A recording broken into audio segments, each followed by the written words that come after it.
coming up in this episode. If you have a founding team of 2 or 3 people, or whatever the number is, obviously the fewer the better, but founding team of like minimum 2, maybe maximum 4 or 5. You choose what's best for you.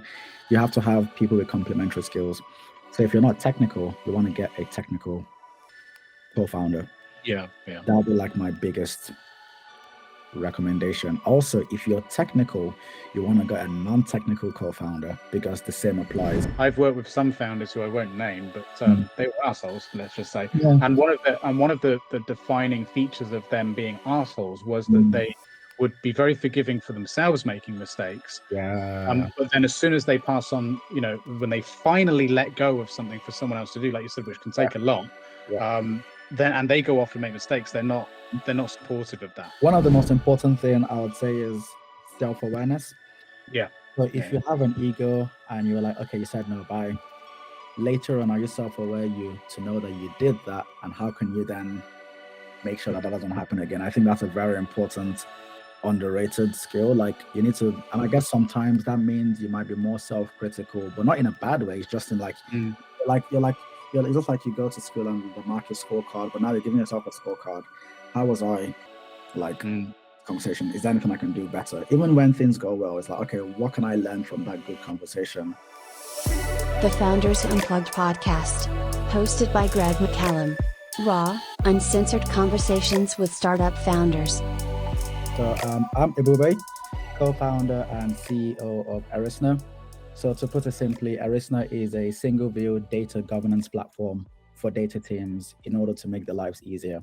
So what makes us quite unique is that we've built a platform that's not just for technical data expertise, but also for non-technical people, because one of the challenges in this industry is about adoption. And a lot of times solutions are brought in and the technical people understand it, but when it comes to that solution being adopted by the wider business, they tend to struggle because it only speaks, let's say, the techie's language. So what we've built is a solution that can make it easy for everyone in an organization to manage their data a lot more easily. So specifically data governance. So that's what we do. Appreciate the intro. So listen, man, tell me a bit about you. How did you get to this point? How did you get to becoming a founder for Erisna? What was the lead up to it? Okay, so I've been working on like a lot of, I've always been inclined into sort of working on different ideas, a lot of which obviously don't make any headway, or you kind of realize early on that maybe there's no markets for this and you end up on something else. So that's always been my journey. I would like to think I've been quite entrepreneurial from a young age, even if not necessarily doing something entrepreneurial, but having that mindset as an entrepreneur. And what were some of these ideas that didn't quite work? Okay, so I thought of what the last idea I had before Erisna was, to put it simply, a Bloomberg-like platform for the energy market. Okay, interesting. Now, that's great, but I think Bloomberg are doing a decent job in that. So fair enough. So and also with the industry as well, with that industry, a lot of it also falls on like the reputation of where they're getting their stats from, and Bloomberg already is quite up there. There are a few other people in the market, but they're nowhere as close to Bloomberg. So so I thought it would be a good idea, because I worked in the energy industry, so I had a bit of expertise in that industry. Well, a bit of experience. I don't want to go as far as saying expertise, but a bit of experience. But although it was a good idea, I thought maybe that might not be the best. There might not be a lot of market for that. And so I then actually what happened was when I stopped that idea, I was speaking to my brother, and he actually told me, why not take a step back and actually think of a problem you have faced? Because I was thinking of a problem, I was thinking of a solution for the industry, but I wasn't sure that was a problem for like the Bloomberg energy market example. And he was like, just take a step back and in your job, think of a problem that you've actually faced in your job, and maybe see if an idea comes out of that. And that was when the idea around sort of data governance being a problem. So what usually happens is we live in a world where everyone now is talking about AI this, AI that. all of that. It's sort of like the buzzword, but the reality is if you don't have good quality data, then you're just wasting your time, because whatever you feed that data to is just gonna give you rubbish back. So like shit in, shit out, right? That's the rule. Exactly. And that was always a challenge I faced in my previous jobs, whereby, so as a senior data engineer, the challenge wasn't like coding or building out the data solutions. It was more about the quality of data that we had to deal with. And that was constantly an issue. And that was when I decided, okay, I think this is a big enough problem. It affects me in my day-to-day job. So I can't be the only one in this planet Earth that it's affecting, right? And then I looked around for a couple of solutions that could solve that. You do have more of the old school players like your Informaticas. They've been around for a while. They tend to be, let's say, extremely expensive. The deployment time tends to be very long, and they aren't always the most intuitive for like people across the business. And we found a gap whereby we also did more analysis for other players, and we found that there was a gap to be filled in terms of bringing a solution that was able to be cost effective for every type of business. So the likes of Informatica, you have to be a large corporation that has a lot of money. But with ours, the barrier to entry was a lot lower, and also with that, we're a lot more intuitive. So I would say the journey sort of started with me actually thinking inwards into what was a problem I was facing, and was there a solution to solve that problem I was facing? And that's why Erisna exists. I mean, your brother gave you some really good advice there, I think, because yes, indeed. Yeah, I mean, that's one of the best ways to come up. I've only met very few founders throughout my years that have decided to go and tackle a problem in a space they're not familiar with, like, and that have managed to make it successful, at least anyway, because it is way more difficult. There's such a steep learning curve there. But to go with what you know, it's like being a writer or something, right? Write what you know. It's like the same sort of thing. So yeah, so no, super interesting. So what does it do specifically? So obviously you gave me sort of some ideas, but like, look, I'm not a data scientist. I'm not an engineer. So from a layman perspective, like, what does the platform do? Yeah. So the platform enables businesses to understand the data that they're dealing with in the organization, specifically the metadata. So metadata means the data and information about your data. So let's say your data is Greg, but the metadata about you is going to be like your height, your weight, your complexion, your eye color, your hair color, all of that stuff makes you who you are. And a lot of times when processing data on a very large scale, you need to actually understand the properties that make up that data so that you can actually successfully process it well, or you can start detecting if something isn't quite right. So put simply, let's say your marketing team are asking for sales data, and you usually send sales data in like day, month, year formats for like the date field. But on a random odd scenario, they gave it to you in like month, day, year. Now a computer will kind of just freak out and be like, oh, there's something not quite right. But with Erisna, because you've already defined how the structure of your data should look, when those odd things come out, you can detect it easily, you can flag them, you can have the single source of truth whereby everybody can go on the platform and know that this is how our data should look like. A lot of times that tends to exist in email threads flying back and forth, or they tend to exist in, like, let's say, a Word document or an Excel spreadsheet. But now this means that you can sort of have a single source of truth. If an employee leaves, that's great. It still stays there. New person comes in, they can pick up where the other person left from. Because what tends to happen is there's a lot of like knowledge that's stored with very few people. And then what happens to organizations is when if they change roles or they leave a company, then that leaves a void.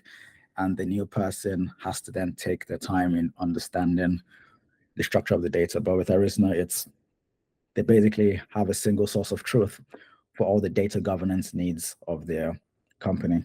It also it allows users to tag who certain responsibilities lie with. So like, who are the data owners of a certain data set, who are the data stewards, who are the data custodians, and also helps them to start tagging the compliance level of a lot of the data sets. So for example, should this piece of information should it be GDPR compliant? If so, then maybe tag it with the GDPR. Should it be HIPAA compliant, which is more healthcare, then tag it as that? Or should it only stay for 7 years because of GDPR and retention period? Okay, tag it as 7-year retention period. So you can start really understanding what you're dealing with. And that can be very powerful from big data processing, but also regulatory compliance, because no one wants to be on the wrong side of the regulator, right? And that's quite easy to do when you're dealing with like millions and billions of records. Like if it's a few hundreds Excel sheets, you probably don't need our platform. But if you're already talking about big data and actually using it across the organization, then you want the risk is increased by that very fact. Yeah. Exactly, Yeah. So I noticed on your website, the solutions seem to be geared mostly towards financial services and insurance. So are those the two sort of sectors that you're finding yourself where you're predominantly working right now? So actually, it's an interesting one. We started off with financial services and insurance, and it's slowly growing. So we are getting interest from a wide range of industries, to be honest. We're talking to people in the retail/e-commerce space.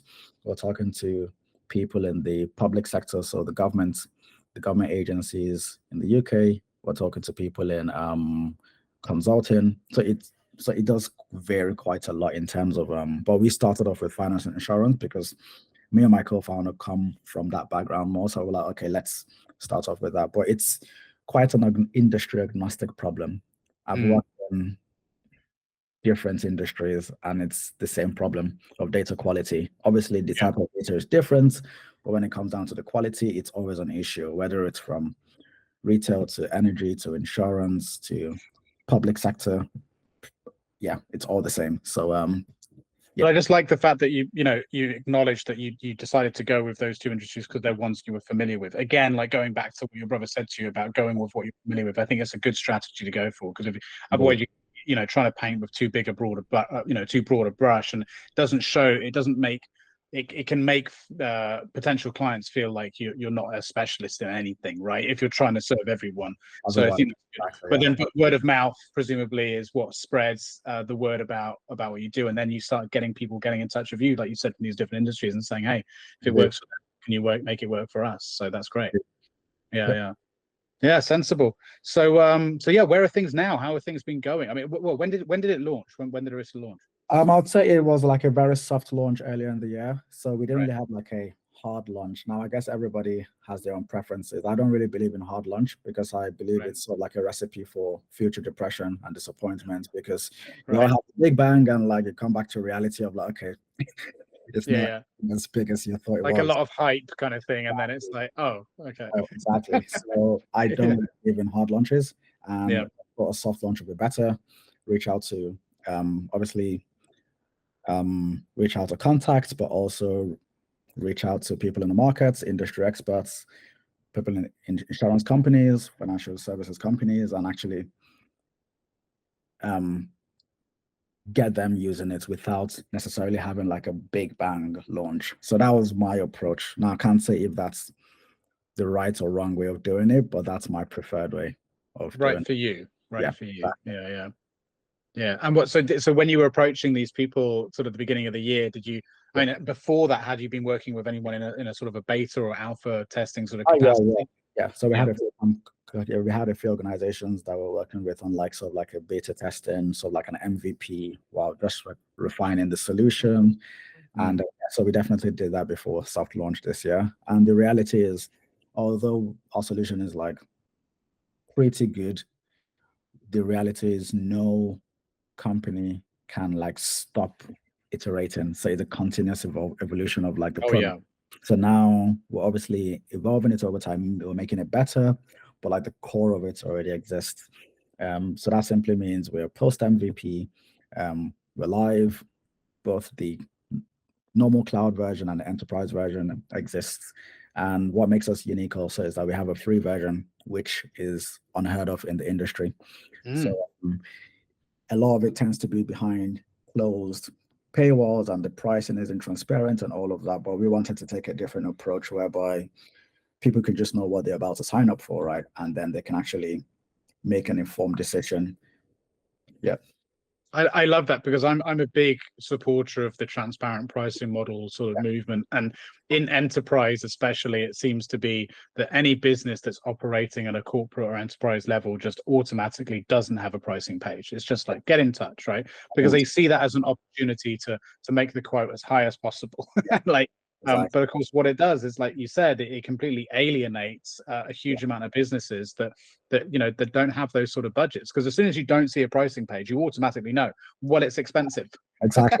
Right? That's the first thing that you think. You don't think, oh, well, they must be really affordable if they don't have a pricing page. Like, if you're hiding your pricing, like, there's a reason, Exactly. So and yeah, being able to get people on the ladder with a free option, like, I think that's a hugely important commercial strategy advantage, because of course businesses grow. So you might get a small business, but then if they do well, they'll grow and they're going to be your lifelong client. They'll love you forever. So it's a great way of thinking about the future too. I think that's a great idea. And like you said, if no one else is doing it, you're ahead of the game, right? Yeah. So that's but that was actually one of the most important things for me. I was like, it's not a luxury to have good quality data. It's a necessity. Right. And every other organization, once you're already putting it behind like a pricing that's not transparent and it's super expensive, you're already making it a luxury. And in the world we live in, like, we can't afford to live in that luxury anymore. It has to be right. Everybody, like every person in the organization, whether they're technical or not, need to be able to know how to improve the quality of the data, know the data they're dealing with, because everybody talks about data this, data that. Organizations say they have a lot of data, but they don't even know what they have. That's the word. And so this actually helps them know what they have. Yes, I know the term democratizing is quite a popular word now, but I do truly believe that we're actually helping in that process to democratize it, not just from a cost point of view, but from an intuitive view as well. So everybody can be on that journey. Yeah, because like you said, it's designed in a way that even the layman can understand and use and engage with the platform as well. So I think you're right to use that word. I think it's a good word to use. But also, I mean, like, money isn't infinite, right? And I think a lot of B2B SaaS companies forget that like, even you as a business, you must know the same problem. I certainly know it too. Tech stacks get expensive. Yeah. You know what I mean? And like, you don't need to be a huge business to have a very big monthly bill for all the different software tools that you use. And like, I think this is something that in the SaaS startup world, we need to be more mindful of when pricing our products. Because I've been saying for the longest time, when you sit down and do a pricing model, generally what the first thing you do, you look at competitors, right? Yeah. What you don't do is look at literally every SaaS product that there is available, right? But that's what you're competing with. Your competition is everyone. Right? Because if a business is going to sit there, and especially when times are hard and they're looking to cut money, they're going to go, well, what needs to go? And unless you're providing the most amount of value for the lowest price, you're gone. So you're in competition with everyone. And these models of like bespoke enterprise quotes for everything, like that isn't going to be sustainable. Because of even big businesses, they still have budgets, man. Like, they still need to make money. Exactly. They can't print it. So I think it's a really good way to go. Yep. Definitely. Yeah. Yep. But it's it's something that's concerned me for a long time about our industry, to be honest. Is it feels like something to do, like almost like a bit of a bubble that's waiting to burst. And I think in some ways it kind of has, when you're seeing a lot of tech companies laying off a lot of salespeople and stuff right now. It's like, that's what happens. It's very true. You're all trying to eat the same pie. Yeah. That's there you go. But no, it's really cool. So where are you at now? So you launched at the beginning of the year, and so how's business been going? You said that you're obviously starting to bring in some more inbound inquiries from different organizations. So presumably things are going pretty well. Yeah, I would say it's we've gained a good level of traction. I would say more H2 last 2 to 3 months. The traction has really increased. We're speaking to quite a lot of big organizations now, because we're actually thinking of, okay, we'll just be speaking to medium-sized firms, but majority of people we're speaking to are large enterprises. So that means it's also disproving what I thought about it as well, whereby enterprises are all still interested in like a solution that's cost effective for them as well, even though they have a bigger budget, but they don't want to spend. Well, of course, like I just said, they don't have infinite money. You know what I mean? Like, and that's the thing. A lot of people, when they start a business to an enterprise, they're like, "Oh yeah, we can make the price high because of their, they've got loads of money." It's like, yeah, but they don't want to spend it. Exactly. Yeah. There's like all the budgets in place and everything. Yeah. So, yeah, but it's been going really well. We exhibited at Big Data London, which is probably one of the biggest, if not the biggest, big data conference in UK. So that was because what actually happened was I went to that conference last year as an attendee, and my first thought was, we need to be here this year. Like, we need to be exhibiting. We need to actually be present in this year. So that was what we then did, and then it was actually very, very good for us. We spoke to a lot of potential clients, people in the industry experts, public and private sector, and so that's been really good for us. And yeah, we're just on a roll now, which is helpful. And there's a lot of things that we're doing at the moment, which I guess we're holding our breaths because it's not there yet, but it's right. 8% there. So we're just trying not to get too excited, but very optimistic about where things are versus where we're at the beginning of the year. Yeah. Well, do you mean in terms of like contract negotiations, potential deals, things like that? Yeah. And it's not one, but multiple. So so that's good for us. But obviously, we can't really mention any of that. Of course. And you don't want to celebrate too early, right? Like, exactly. It's like I always say, the only time you celebrate is when you can see the money in your bank account. Like yes. that's when you high five each other and you go, we did it. Yeah. Exactly. That's cool. That's really exciting, man. That's really exciting. So this event then, so it went well. So what, I don't know much about it. I've heard of it, but what sort of stuff goes on there? So it's basically a conference / exhibition where they have multiple. So it's hosted in Olympia, London. So like Kensington, West London, and it's a nice venue. I've been there for some other exhibits in the past. Yeah, exactly. It's a really big venue. So they have a couple of places where they're giving talks, and in the middle of the halls are like all the stands. So from the likes of like Microsoft, they're there, Snowflake are there, Databricks, all the big providers, Dell, and then to more newer companies like ourselves or people in between. So it's a really, really big event. And I think they do. So I'm actually going to another one next week, Big Data Belfast, just attending it. But that's also be a good place again to just talk with industry experts and network and actually see what's like the newest thing in the industry, or what do the people in Belfast think about what's happening in the industry, because I guess that'll be more geared towards Northern Ireland, since it's Big Data Belfast. So that's good. But that can be a really good way of getting new business as well, is just attending. Exactly. I speak to a lot of clients in my pro bono work who, they don't have a huge amount of money and they can't afford to exhibit at these things, but they desperately need the clients. I say, just go. Like, most of these things are free as well. There's not even ticket prices for a lot of these things. Just go, because and just go around and speak to absolutely everyone. And sometimes you can cover more ground in that way. There's been a few businesses I've worked with in the past where that was our strategy for client acquisition, and actually we did better than the years where we exhibited, because you're very limited with where your stand is, the traffic, like what else is going on. Whereas when there's a few of you and you just spread out, like, you can cover the whole event. That's very true. So that's a good so some of them, so like the Big Data London, obviously that was very expensive for us, but it was free for attendance. So it's attracted, I know last year it was over 10,000 people. Rumor has it this year is probably close to 28,000. Wow. I don't think there's a confirmed number yet, but it was, because I remember when I went last year, there was only one big hall, but this year they had opened like another hall beside the big hall. Oh, because, because that really shocks myself as well. The demand for attendees was high, the demand for exhibitors was high, so you just had to really expand it. And that's good to see events are coming back again, like, because if they were struggling for a little while there, when they especially with COVID and everything, so that's good.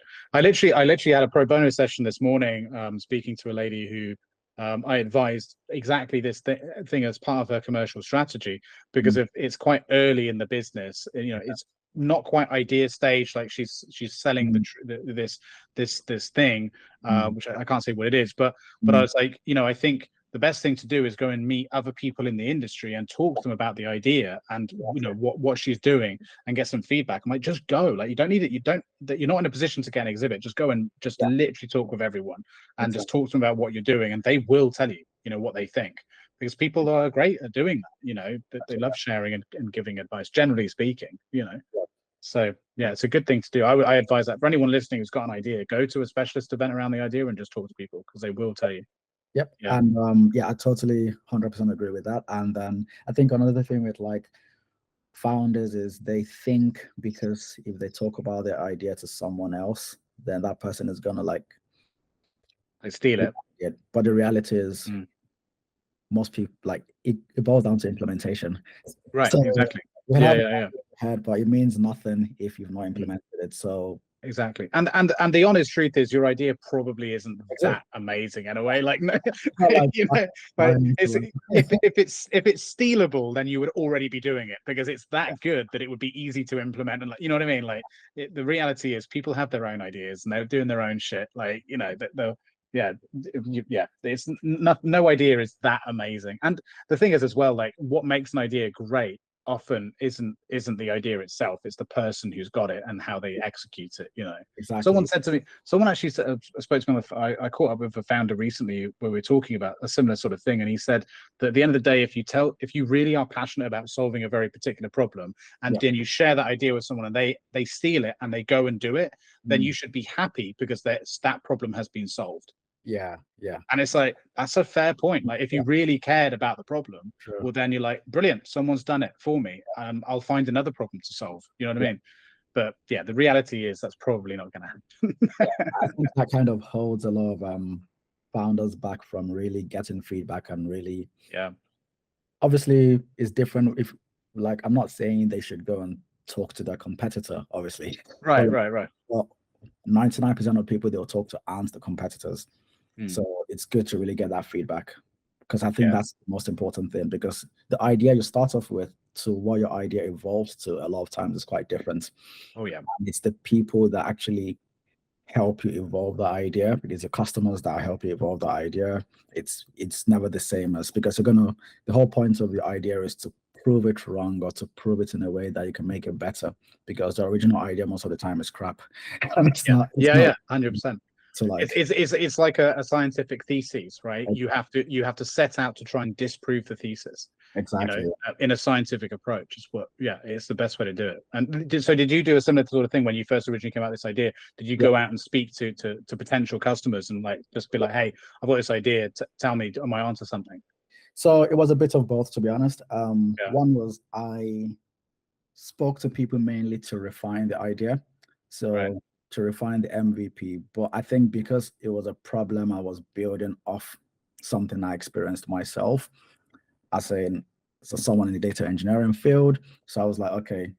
And I knew that I knew the gap with solutions that existed and how I was slot into that. So it was more of a refinement process, even though I guess the standard is maybe try and disprove it first before you do that. But you had already experienced it, so I suppose you didn't really need to prove that that problem is there and it's a problem that needs solving. You knew it was. Exactly. It was more just like, is this the best solution to fit that problem, as opposed to does the problem exist? Yeah.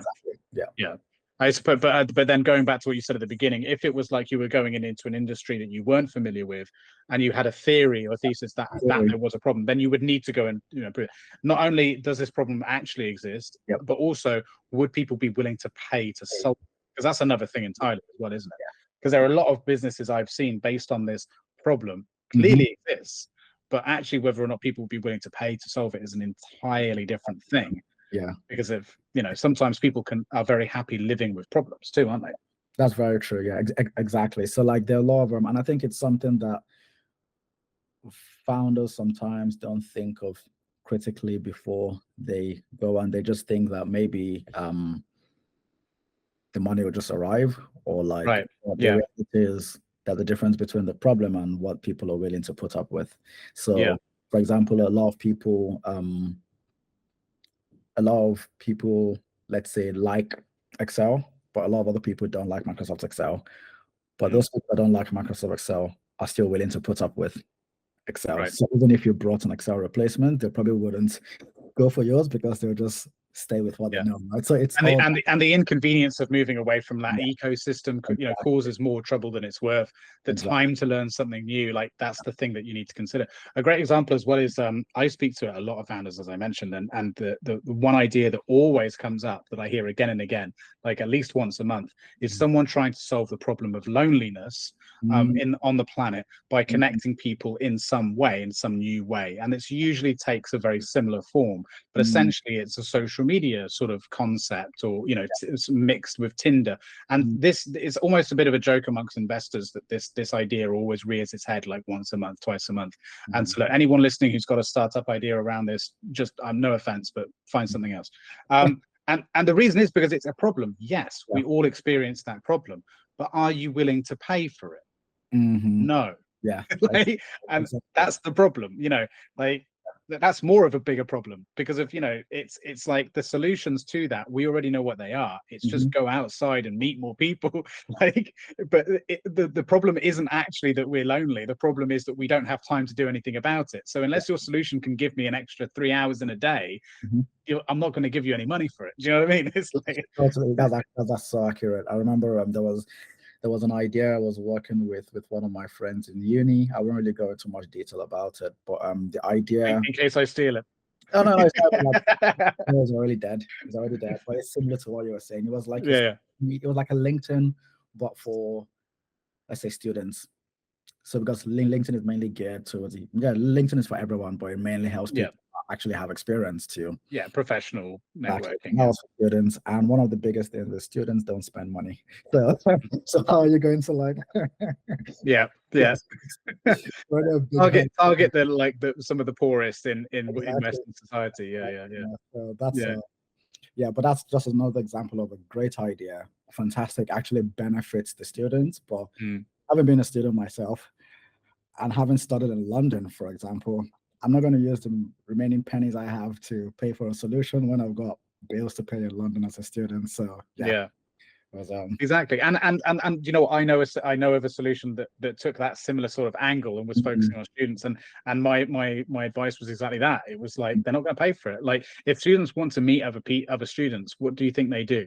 They go and get drunk at parties. Like, that's what they do. Like, and that's a lot more fun than using an app. Like, so that's what their priorities on spending money is on. Like, unless your app can get them drunk and puts on a really good party, they're not going to spend any fucking money on it.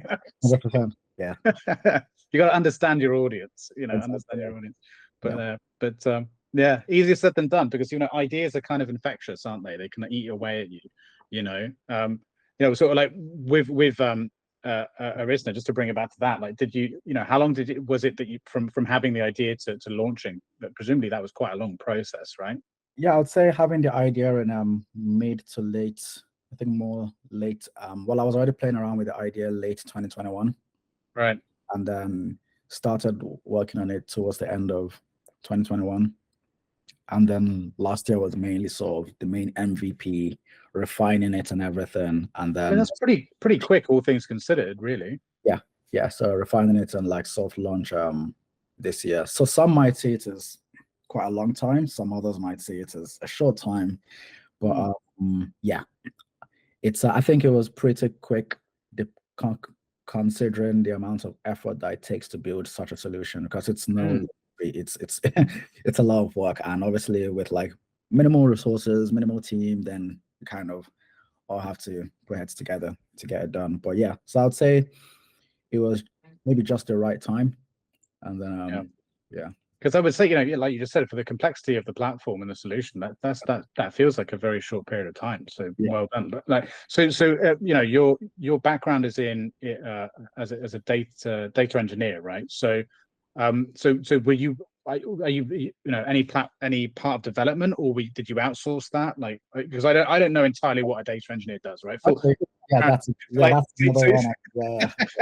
So I don't know. Like, do you do coding? Like, presumably not, right? I don't know. Tell me. That's okay. Yeah. So that's a very good question. So sorry to all the data engineers that I'm not going to do justice to, but I'm simplify it. So a data engineer is a developer. So it's just like a software engineer. But the solutions that we build, so the software we build aren't necessarily directly impacting you. They're impacting the data. So we're doing more of like processing data, taking data from point A, putting it into point B, and then let's say the end result might be, let's say you have a report. So what you would see is a report, but you don't see what it took to get the data from a very dirty state to a clean state. So we are very similar to software engineers. I used to be a software engineer, so I'm before, and it's the same thing. Like data engineers, right, do their job in Python, Java, just like a software engineer. But the difference would be like a software engineer might build an app that has a UI that you use. So like a Facebook app, a software engineer builds that, you can see it. But what we do, we'll build an application that does a lot of data processing, data storage, data cleaning, but you're not using the solution that we built, because the solution we built are talking to other computers and databases. So it's all a very back end. Yeah, so like the tech infrastructure of the software. Yeah. So more like the data infrastructure. And so for example, you go on Google search and you just get your answers, but there's a lot of software engineering behind the scene, there's a lot of data engineering behind the scene to get that information to a structure that would make sense for the end user. But the person that would get the glory on Google search is the person that did the UI. Yeah. So the work has happened sort of like behind the scene. So it's the magic that makes everything work, basically, isn't it? Because if as far as everyone else is concerned in the world, it's magic. It just, you type something in and then you get your picture of your cat. But actually, it's not magic. There's no magicians. It's people like you working hard. Exactly. Yeah. So so I worked in the finance industry. So I used to work in a trading company where we were taking data from, let's say, different stock exchanges, the trading desks, and putting it in a centralized place so that we can then run more analysis for the traders to figure out, okay, what made a trade do well, what made a trade go wrong, and then we're talking about billions of metrics coming in every nanosecond. So not even like every hour, it's literally nanoseconds, just streams of data. And that's obviously a massive software problem, a massive data problem, just like an Excel kind of thing. So that's so in my job, I'll then I'll build out that application that takes the data, crunches all the numbers, saves the data in a sensible format so that it can then be accessed by the end users, for example. So, and then other industries, energy markets, similar thing, but for the energy industry, retail, we did that to help them send out accurate marketing campaigns after crunching all the data from the different information that they had about their customers, their memberships, the kind of purchases they were doing, and then they can then send out recommendations. So all that behind the scenes stuff is what a data engineer would be doing, excluding the AI bit, because everybody thinks everything is AI, but a lot of it is just business logic that goes on behind the scenes to make sure it makes sense. Yeah, but obviously you can add AI to that as well to help you predict future stuff alongside. I think a lot of people, conflate AI and algorithms, right? Because of the vast majority of technological infrastructure has been built around I think algorithms is basically what defines software at this point, because of otherwise you wouldn't have software. But I think a lot of people confuse that with AI, right? Like a good example of that is people. I've been speaking with people recently talking about, the AI in YouTube has given me some weird results. So no, man, it's been built on a very pretty basic algorithm for many years. Yes, it's been developed over time and it learned whatever, but it's not AI, right? Do you find that frustrating that people sometimes don't really know what the difference is between True. I think it's probably correct in there's an element of AI in all the solutions, all the big solutions we use, but fundamentally an algorithm is the base of it. An algorithm just means a set of instructions that are given to a computer to do XYZ. Simple as that. Which is basically everything in software. So it's when you break it down to it's just a set of instructions, you then realize anything can be an algorithm. Even from your microwave that you put on the timer, that's an algorithm that was set by an engineer, whereby they created a small timer app in your microwave so that once it's on 0, the microwave goes off. Your washing machine has a tiny algorithm there, and a lot of those are not. Maybe now they're AI But back in the days, they were just a simple computer that like just. I hope not, because when the shit hits the fan, I don't want my microwave trying to kill me, you know. But that'll be, I guess time will tell, right? Yeah.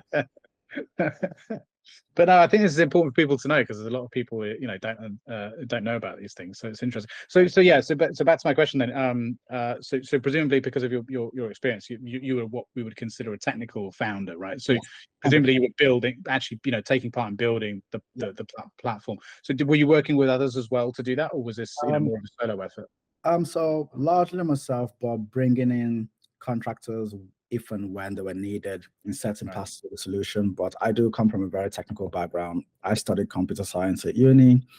I've been in the engineering space for 8 to 10 years now. So like, yeah, I do. You know your way around. My way around, yeah. Wouldn't call myself the smartest person, but to build out enterprise grade solutions as things I've done in the past, and things that obviously that was how I was able to build this now. But obviously the difference is when it's a very small team doing it, it takes longer versus if I had like a team of 20 engineers, then we'll probably have launched a lot quicker. So maybe, but you know, like also, you know, a bigger team can also equal more problems too, right? So you never know. I think the optimal number for a team of like, I don't know the exact maths, but I know, for example, when like there's something I researched in terms of how many people can a manager manage effectively at once, and it's probably not more than 7 or 6. I think I heard it was 7 or 8 or something like that. I think, yeah. So if it goes over that, then it gets a bit tricky. Someone is going to lose. Either the manager loses or one of the people under the manager loses out, because it's not going to be efficient. Yeah. It's also to do with social psychology too, like, but because I studied sociology, and that was one of the first things I did when my main USP, let's say, as a consultant, was working with organizations to perform evaluations on teams, and not only from a performance perspective and then operational perspective, but from like a sociology perspective, like, you know, determining people and how well they work with each other based on their personality profiles and all that kind of stuff. And it's super interesting because once you get to a certain size, you actually end up with a lot of issues around you know, people's competitive natures, you know, challenging each other's authority and all that sort of stuff. So you end up in a situation where it's like becomes like a micro. Once you get to a certain number of people, it becomes like a micro representation of the world, and you end up with like a mini society, and then you have politics and you have all these things, and so it's a whole different thing to manage. So it goes from a manager, you know, doesn't have to be extraordinarily experienced to manage 5 people, to suddenly, as soon as you hit 10, they need to be very, very experienced, even though it's just a 5-person difference. And you know, it's really interesting psychology and all of that sort of stuff.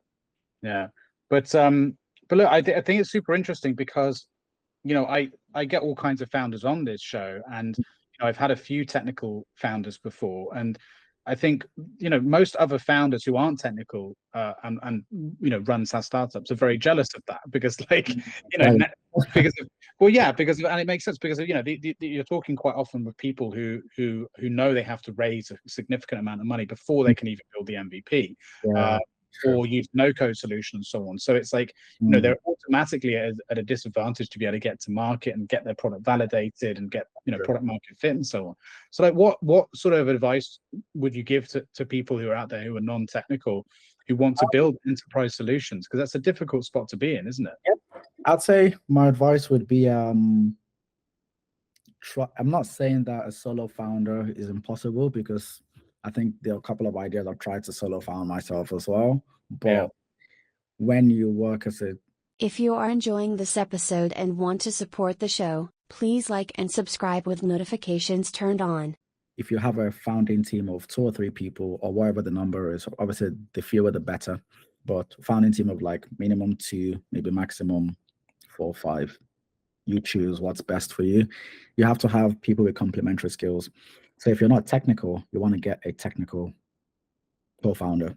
That'll be like my biggest recommendation. Also, if you're technical, you want to get a non-technical co-founder, because the same applies. So some of the ideas I've worked in the past, it was me and my other buddy we were both engineers, so we didn't have complementary skills. So we were also doing similar things when it comes to like commercialization. we both like experience in that, and then that's a massive gap. But for example, with Erisna, my co-founder comes more from like a commercialization sales element. I come more from a product engineering, and then we have complementary skills. We can actually make sure that we're like using our strengths equally, which then makes our founding team a lot stronger. So I'd say whatever way it is, you definitely want to get someone else that doesn't have what you have, and then trust them to do well in what you're not good at, because they're trusting you that you're doing well in what you're good at. So it's that'll be my biggest recommendation. And if you don't have that, it's going to be a massive struggle. I think the problem with that, because I agree, by the way, I think that, and that's pretty standard advice, I think, these days, is try and find a technical co-founder or vice versa. But I think one of the biggest challenges there is if you don't have any experience in let's say, like, let's stick with this current example, within engineering and software development as a whole, if you have literally no experience there, it's very difficult to know what a good technical co-founder could look like. You have no idea what skill set you're actually looking for, what the experience should be.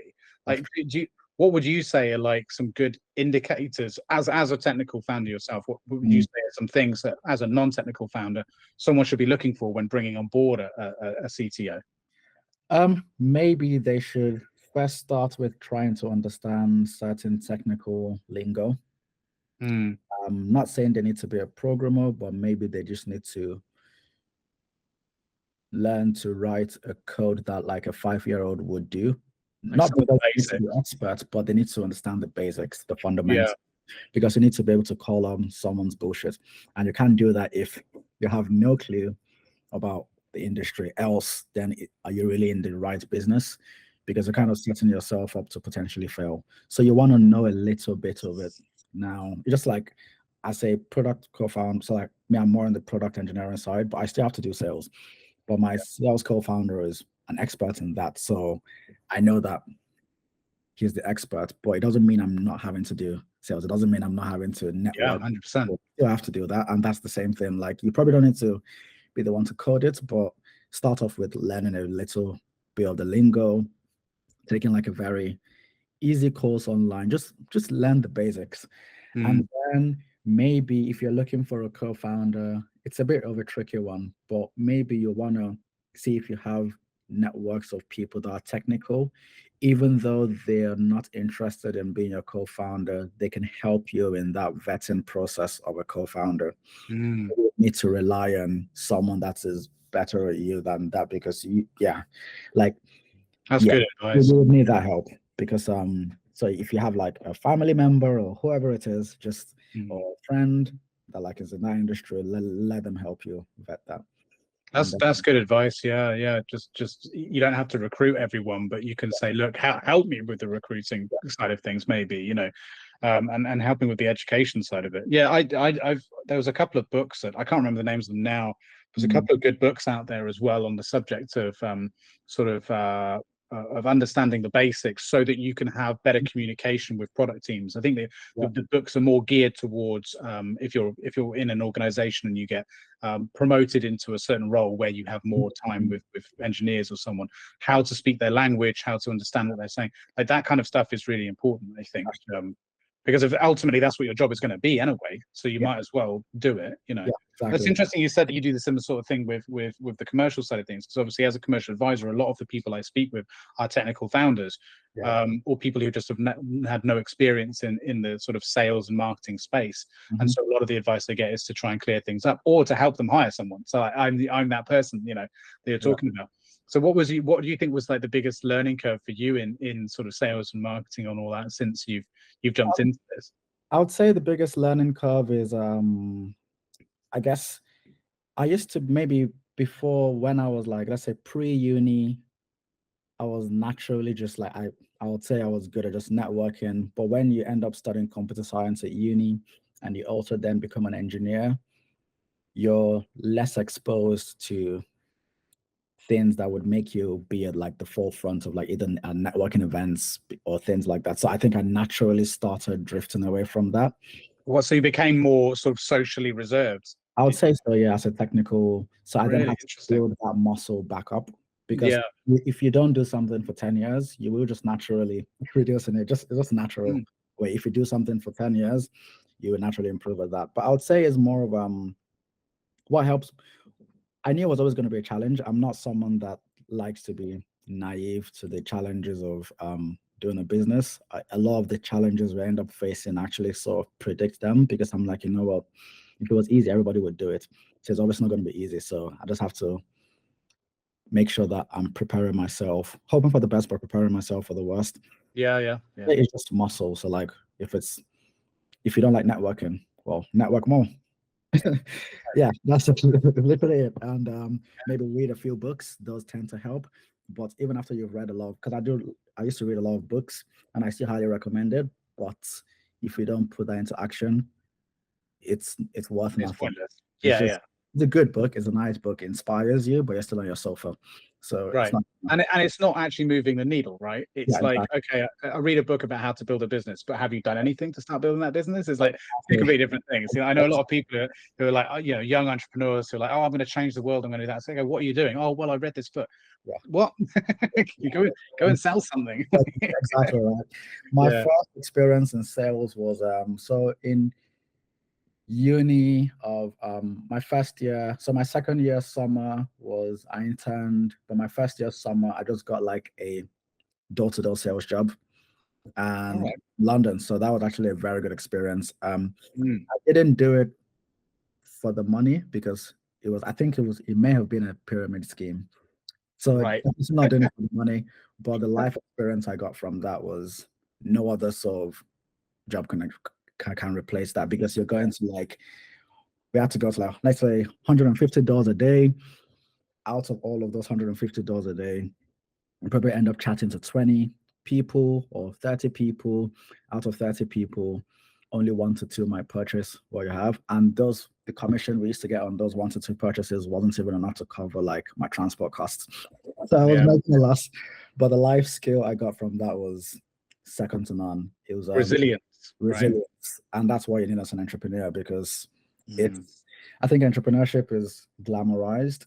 And I get it, like a lot of what you see on social media is quite it's glamorous, but in reality, it's really not sexy at all. It's a very, very unglamorous thing. And I think people have to sort of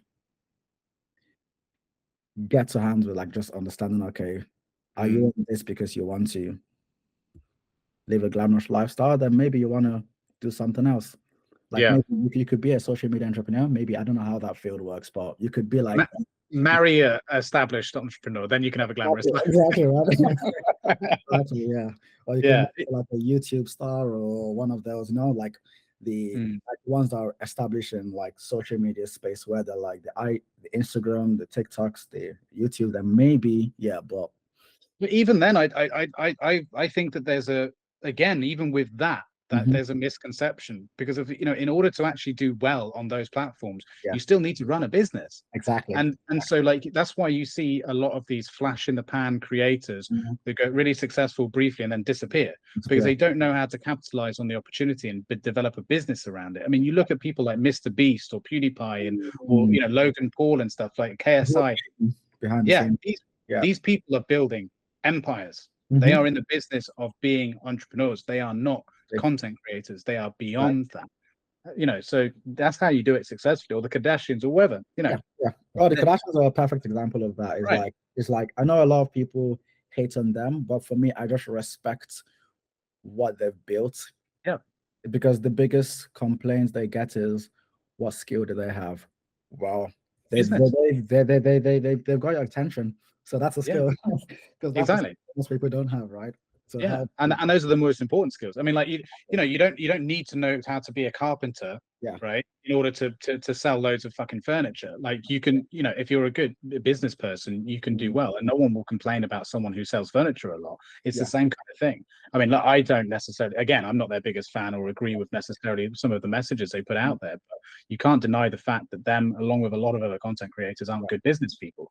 But I don't think there is such thing as a way of being able to get to a glamorous lifestyle without hard work, apart from, you know, like I said, maybe marrying someone with a lot of money. Like that's maybe it, or maybe inheritance, or being a kid of someone who just, you know, inherits it. I don't know, but But yeah, that's about it. But it's true. It's a lot harder than people realize, I think part of the unsexiness about it too is that we don't talk about enough, which I think is important for people to know about, is that one of the most difficult things about being an entrepreneur is the fact that things are constantly changing and you need to constantly keep up. Yes. That's what I think people don't realize. They just think you build a business and it makes money and then it just keeps growing. No. Everything, it's like gravity. Everything is constantly trying to pull your success back down. Everything. And you are constantly trying to push through that gravity. And the only way you can do that is through self-awareness. Like you were talking about knowing your gaps and what you do and don't know. And because you need that self-awareness to know, well, what do I need to know later? What do I need to teach myself now that's going to be important to survive the next storm? And not a lot of people have that self-awareness. You know what I mean? True. That's very true. I think that's often awareness. And I think a lot of people, I think also maybe because people are naturally not open to change, although they do say they're open to change, but the reality is, and even as entrepreneurs, we are naturally not open to change, but because we experience so much change, we're just better at it because it's like, oh, well, another one. So, but it doesn't mean that we're best at change. It just means that we've been in that environment where you know how to roll with it a bit quicker. Exactly. Yeah, and we also know that complaining about it doesn't solve the issue. Yeah, exactly.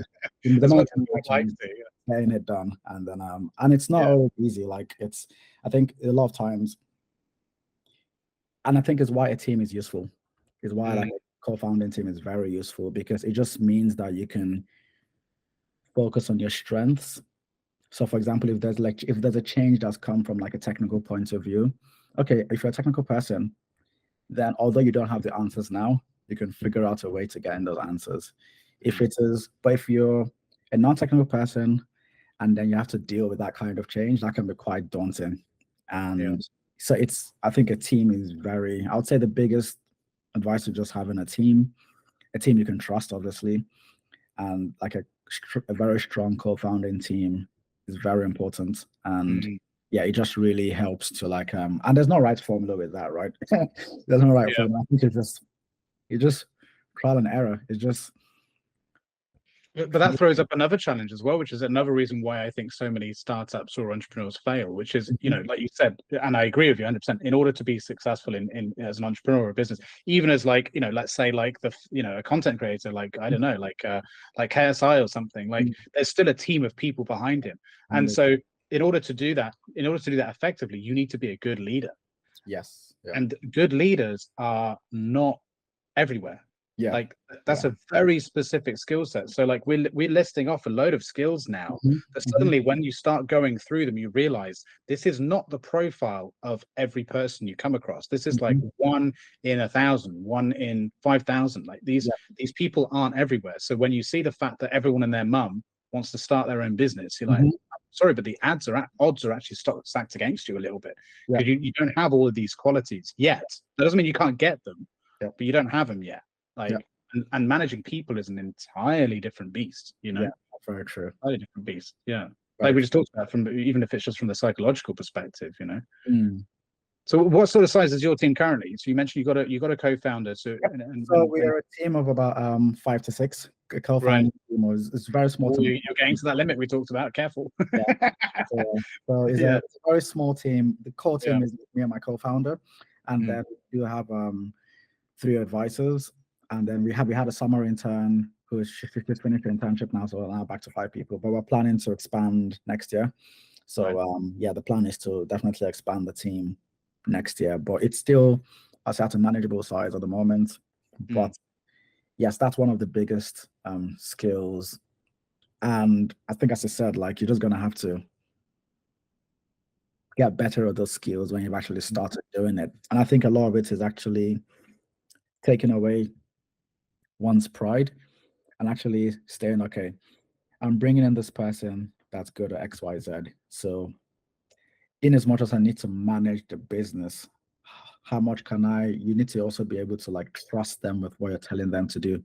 Because if not, then you're probably, because in leadership, like you need to empower people to just go out and do it rather than like micromanaging. So I'd say that's a very challenging thing, especially for founders, because like it's like your baby. So like And I wouldn't say I'm perfect at that yet, but I think I'm getting better at it, whereby you need to like make sure that you're trusting your team to just do what needs to be done. Yeah, I would say that's and trust them to make mistakes too, right? yeah, Because that's the thing. Like I've worked with some founders who I won't name, but they were assholes, let's just say. yeah. And one of the defining features of them being assholes was that they would be very forgiving for themselves making mistakes. Yeah. But then as soon as they pass on, you know, when they finally let go of something for someone else to do, like you said, which can take a lot, then and they go off and make mistakes, they're not supportive of that. And it's like you understand the business we're in, right? We're all meant to be making mistakes. And you know, that's the point, and we want to learn from them. And the quicker we make the mistakes, the better. And what should be happening is, okay, brilliant, you've made that mistake. Now let's not do it again. What did we learn from it? What can we implement from it? As opposed to just shouting at people, and you know what I mean, like, which happens. It's just fucking crazy. But you know, I think one of the biggest underrated qualities of a good leader as well is just whether or not they're a good human being. Like, it's simple, but really, like, you know, are they a good human being? Do they care about people? Do they care about, you know, can they have they got empathy? Like, and like those sort of things. Those are fundamental things, because if I don't think I've ever met a good leader who was an asshole.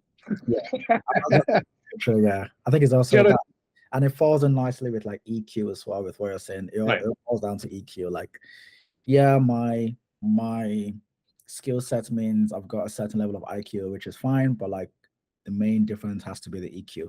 That's gonna make me a better leader, not my IQ, because my IQ, well, it's just me and the computer, or just me and whatever needs to be built. But like EQ is when you have to start managing people. So as I said, the empathy and all those sorts of things, and that's very important, but it's also very challenging. So I can sympathize with more technical people, but even technical people that are senior know that EQ is important. Maybe the junior ones haven't got there yet in terms of realizing it's important, but even the more, because you have to start explaining why you want to do X, Y, Z to the board. So you need to, that's selling, right? You have to sell to your board that you need to have. You have to sell to everyone. You have to sell to your team. You have to get them to buy into the vision. Like, So that's a underrated skill. So I agree with you. Yeah, absolutely. I mean, I suppose there are some cases where, you know, you can kind of lock yourself away and let the team that you've built around you take charge, but that your business will always be a bit vulnerable, I think, unless, I mean, you know, unless you have the self-awareness to just say, look, to be honest, I don't think I should continue to be the CEO, and someone else should step in. But like, you know, all too often that doesn't happen because of ego, right? Yeah, exactly. That's a very important point. So I think so there's this book I read called The Founders Dilemma. I highly recommend it. It talks about all the dilemmas that founding teams would have to make. It's never as easy as you can't have all the choices you want. You have to either choose. There's going to be trade-offs in everything you're doing, every single thing as a founder. And it's about, okay, how do you let go of certain things? That book also talks about it. Like, there might come a point where you've raised so much amount of good funding, and then the board want to let you go because you've been great for a startup from year 1 to year 5, but you might not be the best person to take that startup from year 5 to year 20. So, and a lot of founders kind of struggle with that because they didn't. But reading books like that is making me think, okay, this is what could happen. So hopefully it doesn't happen, but if it does happen, I won't be shocked, because it's like, well, that's kind of what happens in general, unless you're very lucky, like a Zuckerberg that kept control. But even like Steve Jobs was let go by his board, right? So until he came back, it happens a lot. It happens a lot. Yeah, because at the end of the day as well, you could be really, really good at what you do, but once money is involved and a lot of stakeholders have their hands in that money, they will quite often want to go with someone to lead the next 10, 20 years who has a very long track record of doing that. And also they can see the future sometimes a lot better than you can. Like they might be looking at the company and realizing, we now need someone who isn't focused on scaling the business in this traditional way, but actually who's a specialist in acquisitions or a specialist in mergers. And you know what I mean? Like, and so now we now we need a negotiator. We don't need a salesperson. Or now we need a politician, not a negotiator. Like, everyone has their different profiles. But that's so true. Yeah, that's super interesting. And it's also the same for when looking for a co-founder at the initial stages. So sometimes people make the mistake of trying to find someone. Now, I'm not saying there's a right or wrong answer, but would you want to find, let's say, if you're starting a startup and you want to find a sales co-founder, do you want to find someone that has been in like a sales, let's say senior manager that hasn't been on the ground of sales, but has been more in management for 10 to 20 years? Yeah. Although they have all the theories and experience and they've done it, that's not their day-to-day life. That's not what you need now. Yeah, exactly, right? Maybe you need that person for year 5 to year 10, but not year 0. So it's also about making sure that the person you're bringing in, and it's not just the co-founders, but the whole team, are they people that can get shit done now? Like, not a lot of like, yes, you need to do strategy, you need to do, but like, it's about doing as a startup, because as a startup, you don't have time on your side. So you have to forget all the fancy reports and all of that and just actually do things, get things done. So I think that's very important as well for early founders, which is also goes back to what I mentioned about there might then come a time whereby that founding team isn't the best team for year 6 to 20 because they're like initial, and that kind of then might mean that they have to be replaced. Most likely is a board that will kick them out because they've sort of reached that level where their skills are probably more early stage startups and than later stage startups, unless they've picked up the skills that are required to do it in those. And unfortunately, sometimes that isn't even enough. I've seen that too, and it's like, because that's quite often anecdotal from the CEO telling the board, "Oh no, they've picked up the skills, they can do it. I think they can do it." And it's like, well, we don't want to risk it. We'd rather go with this person who's got a proven track record, and they just bring them in. I've been on the receiving end of that in my early career too, and I've seen it. I think it throws up a really interesting dilemma though, because of those individuals, they bled for the company, they sweat for the company, they put their all into it, and so you don't really want to see that happen. I think there are ways of avoiding that from happening. By very carefully documenting what you're doing with them to develop them into those future roles, so that when you do have those conversations with the future board members or whatever, instead of it being anecdotal, you can say, no, I actually took them on the course to do this. I gave them a mentor that did this. I did that. They are ready. And then it's like, because if you've got to, I think you've got to think of that as part of the long-term vision of your people. Exactly. Because those people will be the best people forever. 100%. Because if you're loyal, they're loyal to you. So be loyal to them. But I think it's actually something that is, I would say about 99.9% of the time is completely forgotten about from a CEO's perspective. Is what can I do to secure the longevity of these founding people in my company? They don't think about that. And I think it's an incredibly important thing, because they are the first people to get screwed when the company goes big, 100%. which is so counterintuitive when you think about it. They should be the first people to get rewarded, but they're not. But they're not. Which is a very, there's something I think about from like a long-term strategy level, but also from, which is why like the books I just mentioned help, because it makes you start thinking of like, you might not have the answers yet, but it makes you start being in the mindset of, okay, these things could happen, so how do you then prevent them? Also making them aware that, like, because I think it's like, this is, there's like, because you also have to build trust and like be a good relationship between you and your people, and if they're aware about it as well, then everybody can easily work to make sure that doesn't happen. But the worst is, and I tell you what usually happens is they usually make them aware about it too late. So it's like, just secured Series B funding, and then they have a conversation with the investors like, you can have this money on one condition, that you get rid of this person in the next couple of years. And then they go, unless they can prove otherwise. And then it's like, oh guys, like, this is the situation. It's like, you want me to do this in 2 years? Like, suddenly prove that you know what I mean? It's like they're fighting a losing battle. They can't win. I think that you need to plan a lot more, like, structurally, like, allocate resources to it, budget for it. Like, can we afford to put this person on an executive MBA? Like, let's build that into the budget. Can we get this person a mentor, like, in year 2? budget for it, like Yeah. those sort of things. Because I remember someone telling me a story, like an anecdote or whatever you want to call it, like a cautionary tale, Mhm. basically, to say, when a company goes through hard times and you have to lay a load of people off, or a group of individuals, basically in hard times, people show their true colors, right? Yeah. And the employees that stand up and say, "I've got your back. I'm gonna help you out." The ones that are prepared to do that, those are the ones to reward. Like, Yeah. that really believe in you and the business. Because let's face it, in every organization, there's only a handful of those people. Yes. So there's got to be something in place to be able to make sure that you can look after them. There's got to be, I agree. Yeah.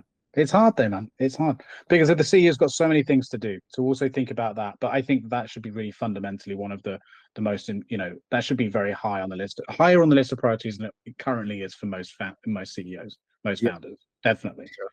Yeah. It's the long play, right? But yeah, super interesting. But look, what you were saying about your door-to-door sales side of things. I mean, I haven't heard someone having to do that in quite a while. That's interesting. But what aside from resilience, do you feel like that's prepared you a little bit more to understand what to expect from working with potential salespeople? Like, has it got you a bit like you were saying about the technical side of things? Do you understand a bit more of the lingo and a bit more of that sort of side of things too?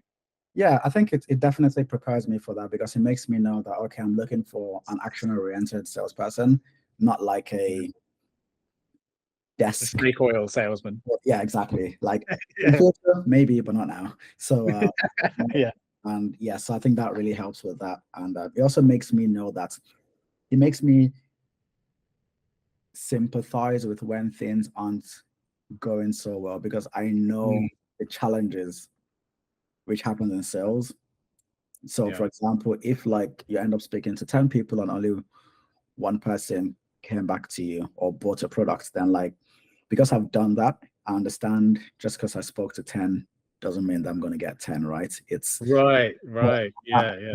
Me, because I did a job like that, and my average was a lot less. It was like 150 doors, 2 sales, 3 sales. Yeah. Well, it was that's it. And that's really, I think, an important thing for anyone listening right now who's thinking about hiring a salesperson. They don't know anything about sales. Fucking adjust your expectations, man. Like, sales is really hard. Like, God, some people I've worked with, they're just like, wait a minute, you spoke to those people, why didn't they close? It's like, because it's sales. Like, I don't, I shouldn't have to sit here and explain to you why 140 people individually what went wrong. It's just, that's just the way it goes. Like, exactly, hugely good statement there. I'm with you on that one. Yeah, and it's just, and it's because a lot of technical founders. So as a technical founder myself, if we have an idea, we can most likely build out that idea because we're controlling the whole thing and we're intelligent enough to build it out. But when you're a non-technical founder, you don't control people. You don't control people's emotions, so you can't bring that same concept of, oh, if I said I was going to do 10 features and like I'm have this fantastic software, that means the salesperson I'm going to bring is going to be as regimented as that, because it's gonna and sales is also a science, meaning that you're going to be trying a lot of hypotheses, figure out what kind of language is actually resonating with the people, and only at that point you might then realize, okay, it's a lot better. But I think it's even vice versa as well. Non-technical founders need to understand that a technical founder has certain challenges, and a lot of features are quite impossible to build in a short frame of time, and they need to make sure they're prioritizing enough so that like the technical people know what to focus on, because you can't tell them to build out 10 features that are equally as important. It's like, no, pick a few that are equally important. Right. And also, and it's also not as, like you said, it's not as iterative in the sense with the technical side of things, like it is with salespeople. If you say to salespeople, right, here's the product, I need you to go and figure out the best way to sell it, they will.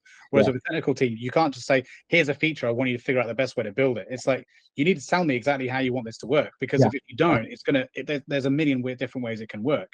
And Right. and that's a big challenge I see with a lot of non-technical founders Mm. working with tech companies or individuals. They're Yeah. not explicit enough in what they want, and then they complain that they got screwed out of money or whatever. It's like, well, no, you just didn't explain what was in your head properly.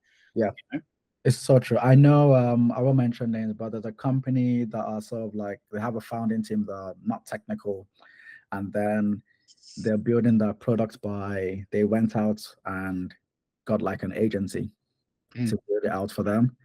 And yeah, that just brought more It happens problems. all the time. It Yeah. happens all the time. And then these agencies or software houses get a bad name because people say they screwed us over out of £200,000, whatever it is. It's like, no, man, they didn't. They built exactly what you asked for. Yeah, exactly right. And so what I've said, so the advice I gave to them was, try and find, if you don't want to have a co-founder that's technical, get maybe a permanent person that's technical that can help you on that technical journey, so that when they're discussing with the agency, at least they're not, they understand what's happening. But these founders have no technical background, and they're speaking to an agency, and like, you need a middleman. And so my first advice was just hire someone internally, or even a technical advisor is fine. Exactly right. You haven't got a load of money. Yeah, but like, just get a technical advisor, but just have someone in that room other than yourself, because you don't know what they're. Yeah, you don't, like, two people that don't speak the same language. You need a translator, right? So yeah, exactly. And quite often there's two language barriers, right? Yes. Because there's the language barrier from a technical perspective, but there is actually an actual language barrier, because quite often these agencies are outsourced in different countries, which makes it even more difficult. Exactly. So even if even me, I come from a background working with product teams a lot, so I think I'm pretty good at that. But for my own company, my other company that is a SaaS company, working with a dev team outsourced in India, there's still a lot of issues there from a communication perspective, because even if their English was perfect or my Hindi was perfect, it wouldn't matter, because we're still also remote. Yes. Right, so we're still only talking in chunks in meetings, or we're talking through documentation or Jira or whatever. Like, communication is a huge issue for any business. So once you start adding these layers on, it's like you're just making it more and more likely to fuck up, and there will be fuck ups. Yeah, there will be. Yeah, and I agree with you. I even think it's even more of a communication barrier than a language barrier, because the communication barrier, you're adding language barrier, you're adding cultural barriers, you're adding, like, two people might say the same thing, but if they're from different cultures, they would interpret it differently. Even a British and an American would interpret certain things differently, because although we both speak English, the way of doing things in America is different. Let's say if you go to New York, they're more direct. But if we're here, you might kind of be a bit indirect, but still get to your point. But an American might not understand what you just. 100%. That's a very important thing, where like that communication. It's what, like we always say, Americans don't understand sarcasm. Right? Yeah, exactly. Right. That's a good example. Then we're quite sarcastic a lot, so like that's already a communication barrier in itself that makes things harder in terms of delivery. So yeah, 100%. I think one of the good pieces of advice, I think it's a good piece of advice I tend to give to people in that specific situation with developers who are outsourced or whatever, is really spend some time on explaining what you want the user experience to be.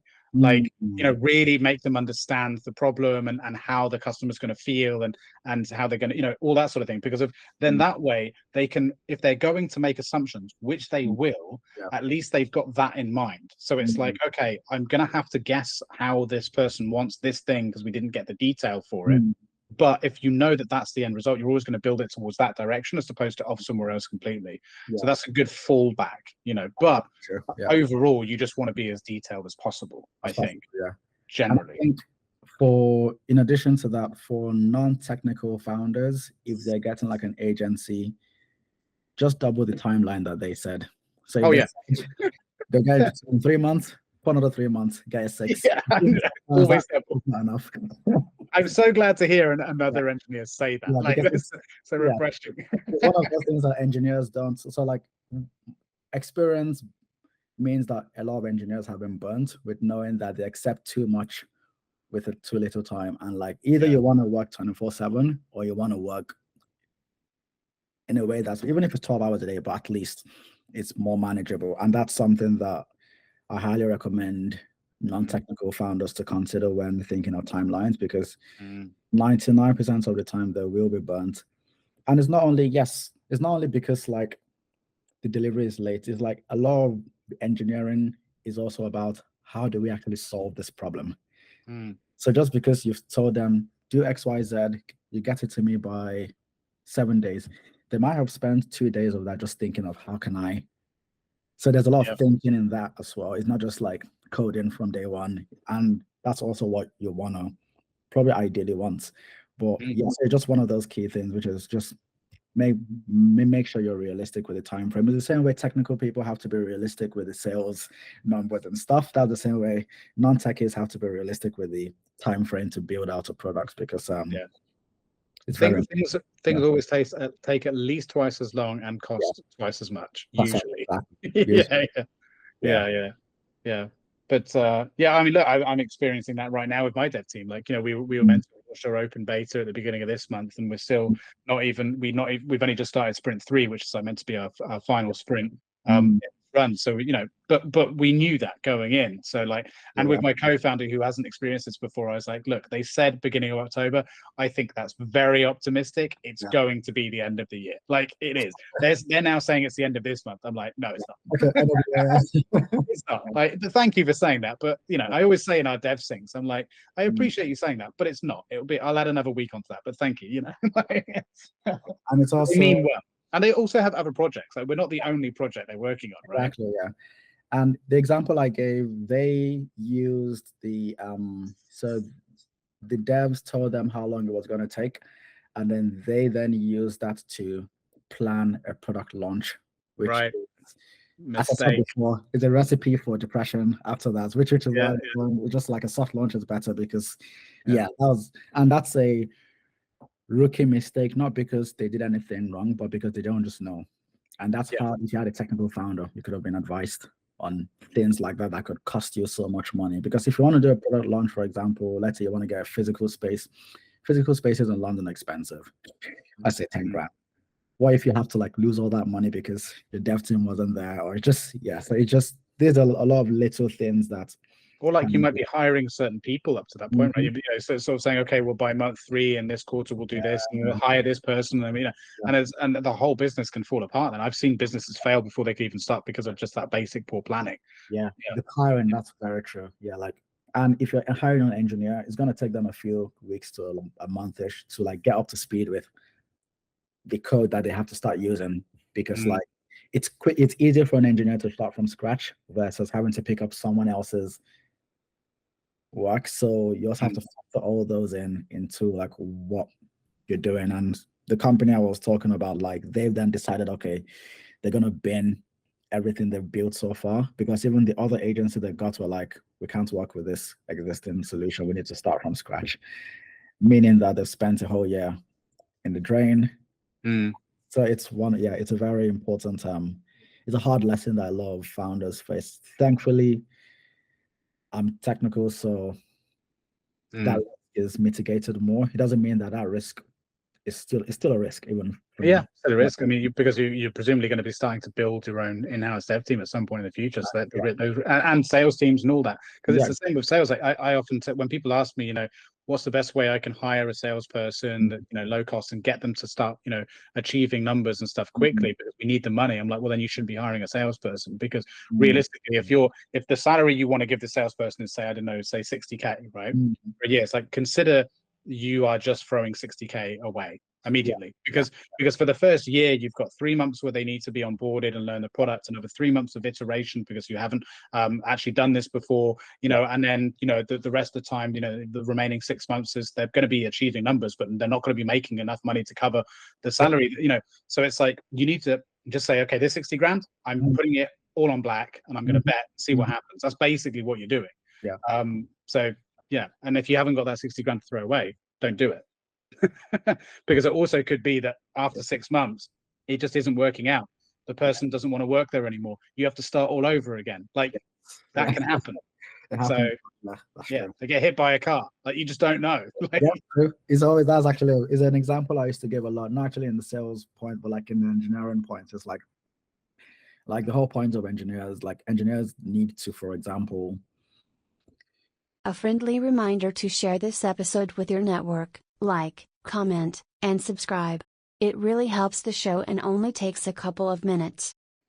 back up their code, or like make sure that whatever they're doing is accessible to someone that's not them. Because if they get hit Right. by a bus, I mean literally, then Yeah. the company is screwed. Because I knew in one of the places I worked for, I remember there was a time one of my old bosses actually got into an accident on the day he was meant to give the piece of work that he wanted me to carry on with. So I never got that piece of work because he ended up in the hospital. Right. So because of an accident, and that's an example of if that piece of code or information was in a central place, then there could have been some business continuity. I was going to say, I mean, this sounds like an even better business case for your product, right? It's exactly that. Yeah. But it's very true. Like a well-oiled business should be, and you know, this is a lot about again what I do. Excuse me, what I do, but and talk about a lot from an operational point of view. Like you should have things that are replicable or scalable. Yeah. And so that anyone can come in and carry on. If notes are written in a certain way that only one person can understand, or you know, like I hate it when people write things down on paper. I'm like, for fuck's sake, nothing should be written down on paper. Like everything should be there, like you know, and accessible. Like absolutely, because you never know. Even if it's not something as dramatic as that, which you know, by the way, you know, poor guy. But like, even not that. But if someone's just off sick, you know, does that mean that someone's job is at risk? You know, other people can't do their job, or if it's built in such a way that someone can't take annual leave, well, that's not good. Like people need to be able to go and rest and be on holiday and feel like the work is still being done and they're not going to come back to a shit show. Like, and that's a big mistake people make, I think, and founders especially make for themselves, is they build a business in the first couple of years where they can't walk away from it for even one day. Yeah. You know? Like, because we don't practice what we preach. We tell our engineering teams and our sales teams, our marketing teams to do all this stuff so that, you know, for these reasons we're just talking about. But if we decide to take a week off, we haven't built the processes in place for us. That's true. Yeah, that's very true. So it is a challenge. So it's not like I think you hit the nail on the head. Like it's a challenge that most businesses are facing. It's not that like they've got it spot on, because if they had it spot on, then life would be easier, or they'll probably have written a book and made a lot of money from that. But this is why, you know, tools like Notion and you know, Google Drive and all these things are you know, so prevalent because of and becoming more of the Bibles for businesses, you know, company intranets and stuff like that, because they're so important for these things. That's true. Yeah, but like I said, it's factoring into this ongoing subscription crisis. Yes, more questions. Right. Yeah, the more stuff you need, because it plays into that fear, I think, of like, well, if I disappear, if someone else disappears, my business is going to fail. So yeah, of course, take £30 a month or £100 a month or whatever, because it's like an insurance policy at that point in some ways, right? Exactly. Yeah. Yeah, super interesting. But so what's next? What's next for you guys? What's the future plan? We've touched on a bit about some of the things that you're thinking about. So like the worst case scenarios, but what's the best case scenario? You're going to be going for funding at some point. I mean, you obviously said you've got big plans for next year and some scaling there. So is that all part of it? Yeah. So we're already talking to a few investors at the moment. We'll sort of kick that process a lot more early next year, looking to get funding next year. And our priority now is mainly satisfying our customers, making sure that we're sort of our sales is good, the product iteration that we need to make sure we're doing a good job for them is good, because at the end of the day, that's priority one in my books. Funding is priority, but I think a lot of times, sometimes founders forget that they focus on all the funding, and then the business starts to suffer because they've kind of dropped the ball on that. So it happens a lot. Yeah, so we're focused more on that for this year, and next year will be funding and expanding the team, growing people both in the product side and on the sales marketing side of things. And so that's sort of like the high level goals for next year. And obviously make the products a lot better than it is today. Now I think it's great. The feedback we've got there is really good. Some of the feedback is like, so one person we were speaking to, he said the reason why he loves us is because we actually do what we say we do. Right. So a lot of solutions say, oh, we do X, Y, Z, we're changing the world in X, Y, Z, we have AI, this and that. And when people use it, it's like, nah, it's not right. But he actually likes us because we say we do data governance. Now in our product suite, we have data cataloging, discovery, whereby we're connecting to a lot of the databases, like if it's Google, GCP, Snowflake, Databricks. We do data mapping, data glossary, and all those key things we say we do, we actually do them, and we do them well. Because he said that a lot of times the other people he's spoken to, that they say they do all this stuff and they then add a bit of salt and make it more fancy, but like it's being disappointed because what they said wasn't really what they do. So I'll be to double down on that, but mainly making sure. So in summary, it's funding, continuing sales, improving our product. Those are the key. Growing the team. Those are the 4 key things. And if we can focus on that next year, then I think we'll be in a good position for even the subsequent years to come. I like what you said there. It reminded me of a conversation I had with a client of mine, but he was also on this show. Gabriel is the founder of Tutti, a marketplace solution. And we talked a lot about sort of over delivering on people's expectations and how that doesn't happen enough, right? These days, in most, transactions we make with businesses, whether that's as a consumer or B2B or whatever, you're underwhelmed by they don't even meet the minimum expectations of what you expect. You call customer service for something, you wait for fucking ages, they can't help you. There's not even a minimum. You order something in a restaurant and it's okay. And so there's an importance of going above expectations. So I'm a big, everyone's a big fan of don't overpromise and underdeliver, and instead, underpromise and overdeliver. I'm a fan of overpromise and overdeliver. Do you know what I mean? Why not? Do it. Exactly. Just surprise people. I think that's what he said. He's like, he likes to surprise people. So here's the amazing thing that we do. Fantastic. Oh, we need this. Great. And then when they go into it, they're surprised on top of that by, wow, there's actually this other stuff they didn't even mention. And this is amazing. And I love that as a concept, because there's not enough people doing that. That's very true. Very true. Yeah. That can make you you're absolutely correct in that. And I think that's what I believe in as well. It's like overpromise, but to a degree, so that you have enough space to overdeliver.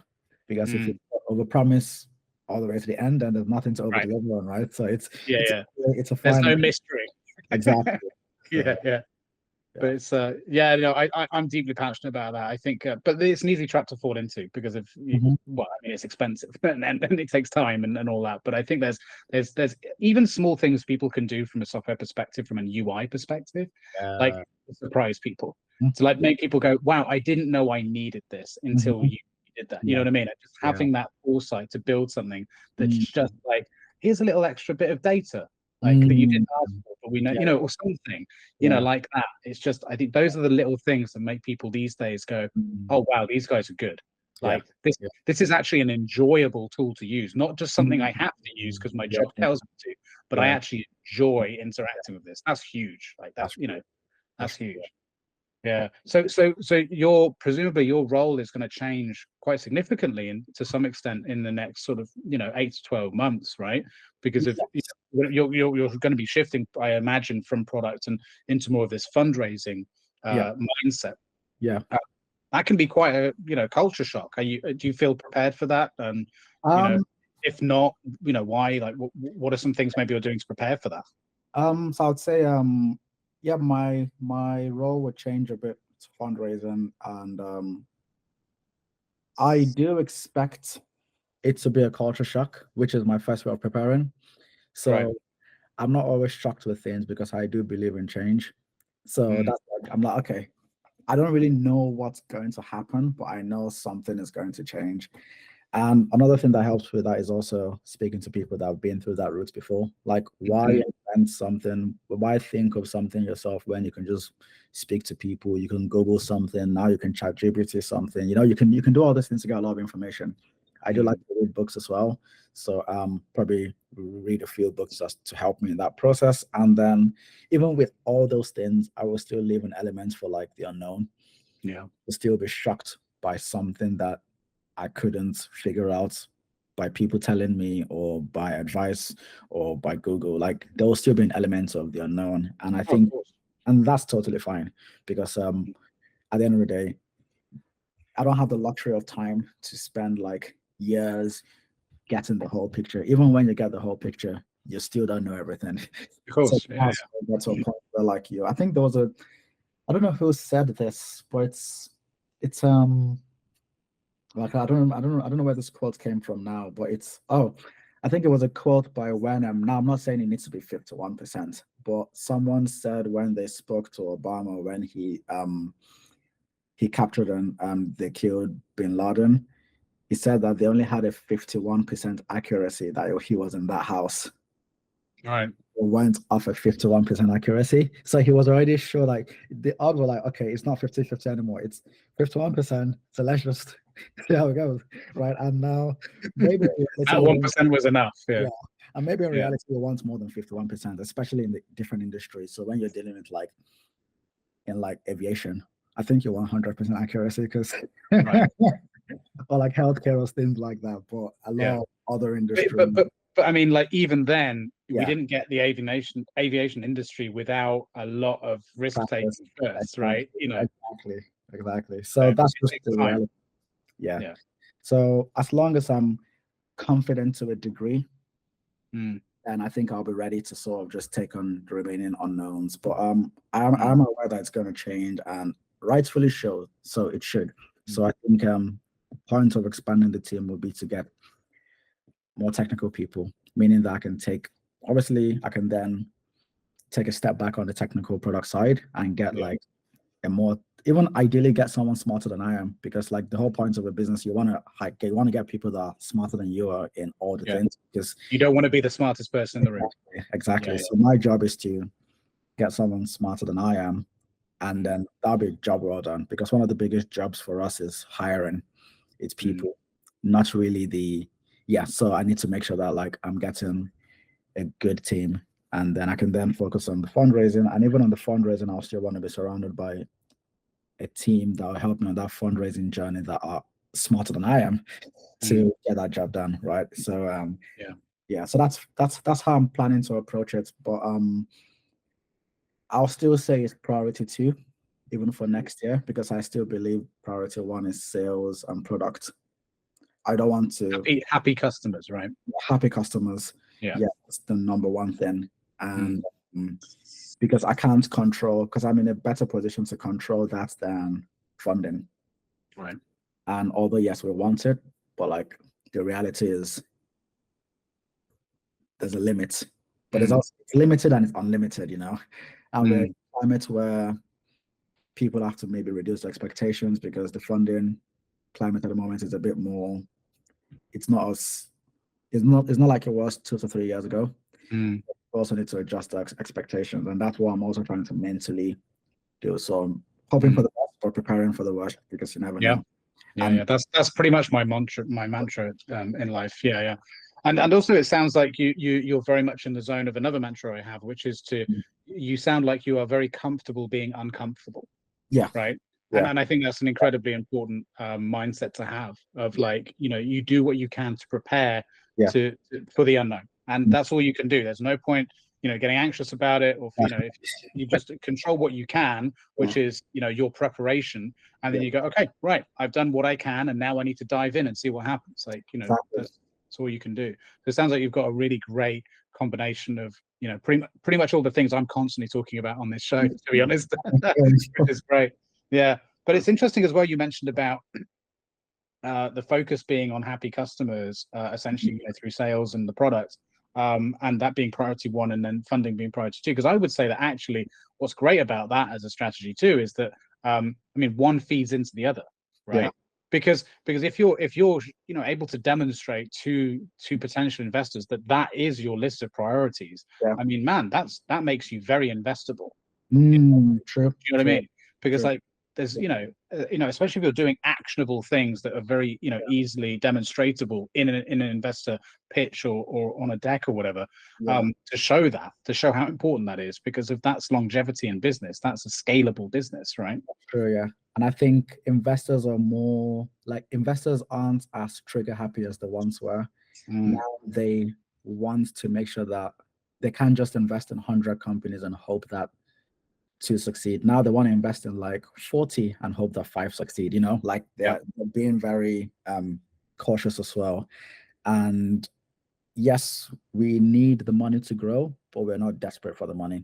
And the long-term plan for the business surviving, I'm not basing it off investment. I'm basing it off our sales, our development, because I'm like, I can't control the investment side of things. I need to make sure the company exists with or without external investment. Yeah, things might be slower without investment, but that's very smart. That's very smart. And again, something I mean, so honestly, I feel like we might have been separated at birth at this point, because of, like we're saying, similar sort of philosophies, because of so basically what you're saying is your business will get there regardless. But with investment, you just get there quicker. Yeah, exactly. And more people can benefit from you getting there quicker. Exactly. Right? Yeah, that's it. Yeah. But it's cool though. I mean, in a way, like things have come full circle, right? Because if in next year you're going to be knocking on doors, and you're going to have to knock on 150 to get 10 meetings, and out of those 10 meetings you could get one. It's like you've come full circle, right? Exactly, yeah. But it's a good thing you've got that practice, because of those no's. If you haven't experienced them before, they can be quite heartbreaking, right? So like the no's are like the no's don't really, obviously, like the no's, nobody wants to hear the no's, but the reality is the no's for me, when I get the no's, are just like, okay, next. Like just because the reality is, even if you're not talking to investors or talking to people that you want, like even if you're not talking to investors or you're not trying to sell to make money, even just when you're sharing your idea with your friends, your family, like that's already the initial sort of like pushback, not because they hate you, but because they don't live in that world and it's such a risky undertaking. So I would say that's even the first note you want to start dealing with first, because there's no hard feelings. It's just, that's just the world they know. And that world is a risky world. So of course, like if you're talking to your parents and you tell them you want to do X, Y, Z, they might be like, "Ooh, why not just get a good job here and there?" That might be. So it's one of those things where you just need to build out the muscle for the nose. I don't think there's any way around it. If you don't build out that muscle, then maybe you want to take the step back in your business and get someone that has that muscle to be the forefront of like the nose, but somebody needs to tackle those no's in the business. Like you can't get away from that unless you're lucky. I guess some people are lucky, but I don't think I have that luck. Some people are, but some people are stupid and lucky. There's plenty of stupid lucky people in the world, but yeah. And I would say as well, I think a really important thing to do is when you get a no, especially early on, is ask why. Yes.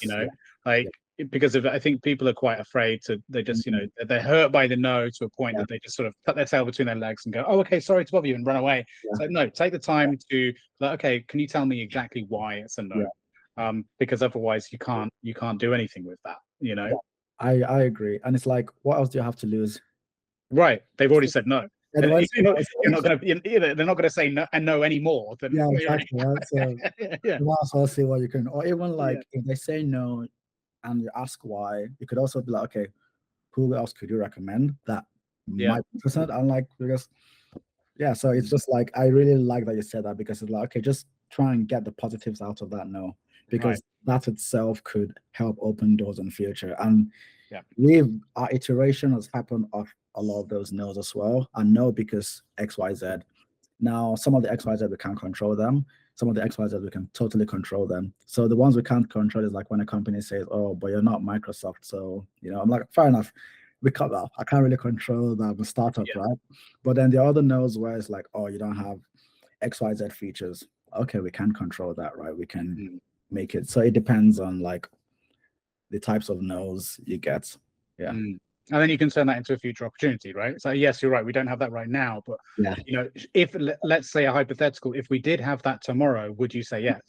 Exactly. And if they say, well, yeah, because everything else you do is actually better than what we have, so okay, then we'll work on it and we'll let you know. Yep. And we expect that yes. Exactly. Yeah.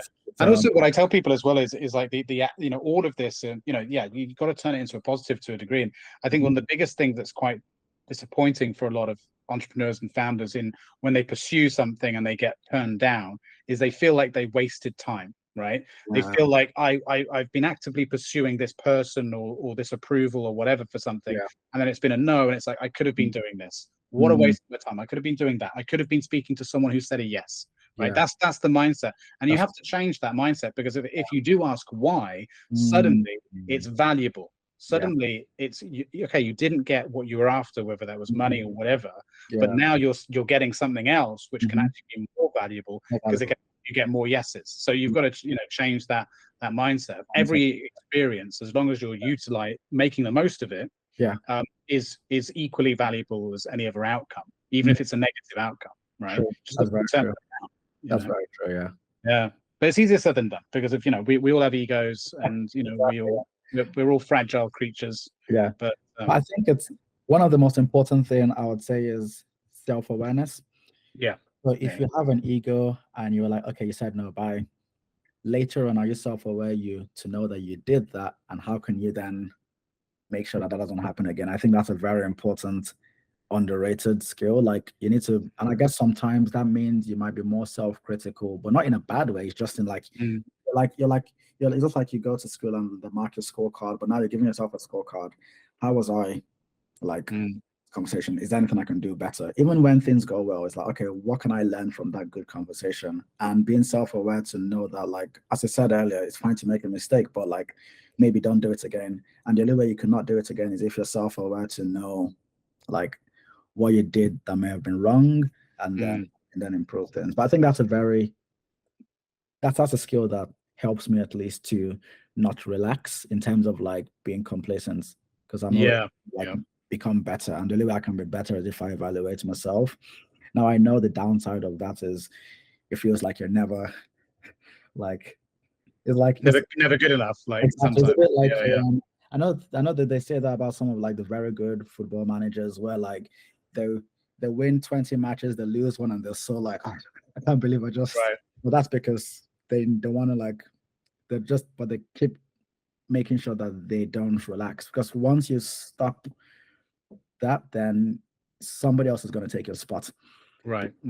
So you have to, or unless you want to retire, and then you don't need to worry about someone else taking your spot. But as long as you're choosing not to retire, then even then you've got legacy to consider, exactly, right? Exactly, but yeah, I mean, complacency is a killer, man. Like, it's a trap, and it's very easy to slip into getting too comfortable. But it's interesting what you said though about the psychology behind that, of not wanting to get to a point where you're too hard on yourself as well. And I think that's a really difficult line to toe. And the way I always have described this for myself, and I don't know if this helps anyone else out there, maybe it does, or maybe even you, I don't know, but it sounds to me like you do this already, is to do it in such a way where you kind of stand outside of yourself as a third party, and you talk to yourself, and only allow yourself to be talked to the way that you would allow anyone else to talk to you, respectfully, with respect. Do you know what I mean? Because if you aren't being respectful to yourself, like, if you wouldn't talk to someone else like that in the real world, then you shouldn't be doing it in your head. Exactly. You know what I mean? Exactly. That's crossing a line. And that's when you say, I'm not friends with you, go away, get me someone else. And then someone else can come in and they can talk to you and give you feedback. Like, that's how it should be. And that, for me, is how you manage to find that balance between being self-aware, but not overly critical to the point where you're anxious and depressed. And then you just don't do anything because you think, I'm not good enough, I'm not worthy enough. Exactly. That's constructive criticism, Exactly. I love that. That was good. That was a really, really good. Doesn't always work. But true. But it's just said and done. But I think because sometimes I can be an arsehole to myself. We all can. We all can. But then we settle it, we squash the beef, and we're like, all right, we're friends. We hug it out, and then we're And it might mean just like taking a night off or just a day off and just resetting. It might be as simple as that. And want, or even sleeping early that you normally would, and then you wake up the next morning and now you're reset. Now you feel okay, it's fine. So sometimes it's that simple. Just close the laptop and Yeah. do something Close the else. laptop and put Netflix on, or fire up the PlayStation or something, like, you know. I mean, honestly, I wouldn't be here where I am today without Call of Duty. I swear to God, I wouldn't. Like, you know, if I couldn't shoot some shit and blow some stuff up, like, every now and then, just to unwind, like, you need to do that. Or if it wasn't for the gym, like, you know, stuff like that. Yeah, mine is the gym. Mine is just YouTube, and mine is memes. I just love memes. Yeah, same. Yeah. I'm like, okay, it's a good way to just, like, you know, just be out of reality. Well, the gym is my reality, but like memes is like it's just escape for a bit. Escapism is good. People get criticized, I think, all the time for being consumers of escapist kind of, you know, content. I totally get it. I think it's important. I think it's healthy. That's why we read stories, you know, books, watch films, play video games, do the things we do. We have to do it. It's why we have conversations. Like, you know, this is escapism for me as well, because I'm engaging intellectually with another person. I find that hugely rewarding. And like, you know, conversation is a very underrated form of both exploration and escapism. We can talk theoretically about ideas and analyze them. That's what we're doing right now, right? We're talking about ourselves in a very third perspective kind of way. We're assessing ourselves. This allows us to have more of this self-awareness, I think. Because we're giving it to each other, we're assessing it, and it allows us to really work through that. You know, what other point during the day do you get a chance to talk about and vocalize the way that your mind works? You can only do that through conversation. So hugely underrated conversation. And that's all part of networking as well. Even just like, some people might just want to find, like, you go on meetup.com, you find a community of people that like the same stuff you like, and that might be your way of distressing, just being in the world where, like, you just, if you like rowing, okay, find your own community, you know, just people about that. And you never know, maybe an idea might come out of that can then help you be better in, like, your business or your day-to-day work, or even your life or relationships, anything.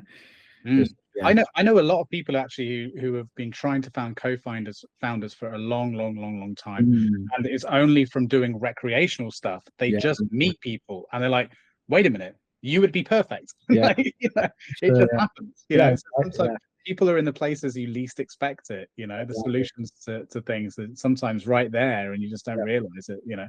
You have to kind of stop looking before you find it, you know.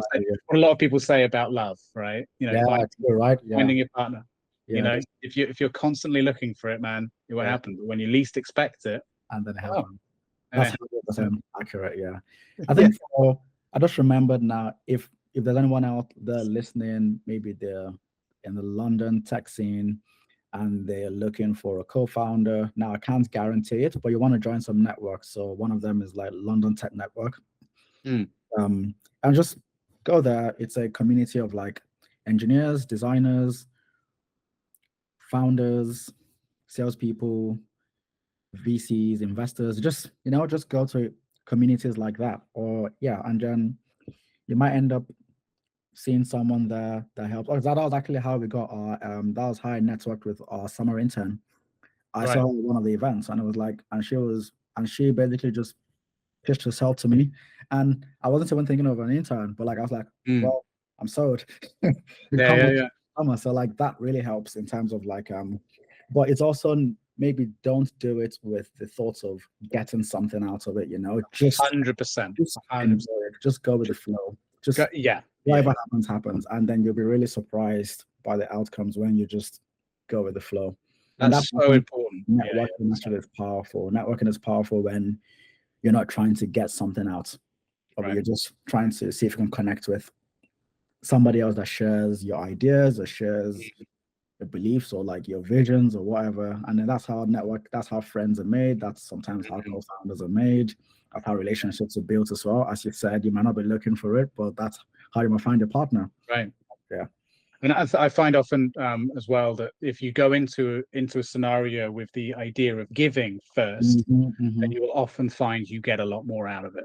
Maybe not immediately, maybe not, you know, even in the next week, but, like, you know, you will. Like, you know, I strongly believe that, you know, true altruistic behavior pays dividends more than anything else. And also, I mean, who wants to go to networking events where we've been to them before, these kinds of events before, where everyone's trying to sell themselves to you and you're just like, fuck off.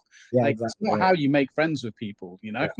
That's not how you make meaningful connections. Just go have fun, give, like, you know, say to people, I want to help, I want to, you know, who wants to know about what. That's what I try and do at these things. I just go to these things. I'm just like, anyone who wants any advice, come and speak to me. I'm available, whatever you want. I just want to meet cool people. That's true. And then you never know what will come out of that. Right. And if it does, great. But if it doesn't, it doesn't matter. I had a good time. Because I was so focused on having a good time that that's my reward, you know. And so I'm not disappointed because I haven't set myself up to fail. And I think that's the important thing as well, isn't it? You know. Yeah, that's so true. Yeah.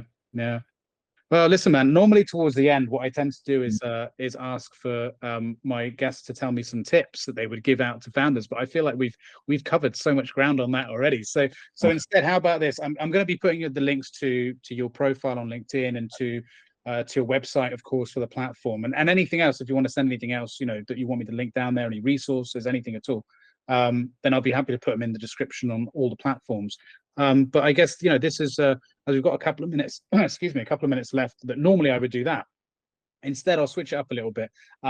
What would you say to founders and entrepreneurs listening in regards to maybe getting a bit of a better understanding about sales specifically? So let's be a bit more like, I know we covered a bit on technical side and your experience of going out there, but what were some tips or maybe some books you can recommend or anything around there to really be able to understand that? Because I feel like that's one area maybe we could expand on a tiny bit more. Okay. I would say one thing that might help is picking one or two aside from speaking to an expert like me, obviously. So aside from Greg, maybe you would want to like just pick one or two books and actually try and implement what those books are saying, or get advice from people and implement whatever they say. It might not work, but at least you can start proving and disproving things, because what you want to do is sit in so much information. So if someone said, if you want to get this, hypothetically, if you want to get this enterprise client, you need to speak to 20 people, and then you close 2. Okay, try speaking to 20 people and then see if that worked or didn't work. But like, you need to put in the action. So that would be what I say. And like, the reality. What about forgetting? Sorry to interrupt, but I think. What about forgetting like early testers, beta testers? What do you think? What's a good secret there to maybe just getting the, you know, because that can be rehearsal for actual sales too, right? Yeah. So you want to get like people using the platform, and then start getting. You also maybe want to ask for their honest feedback, because if you try and ask beta testers that you know, they might be nice to you and like not tell you the truth, but try and tell them that you're giving them the liberty to shit on your platform. Just ask them for the truth, because like rip it apart. it doesn't do you any good if they're like, oh, your platform is great. Okay. that's So try and really dig out the truth from people.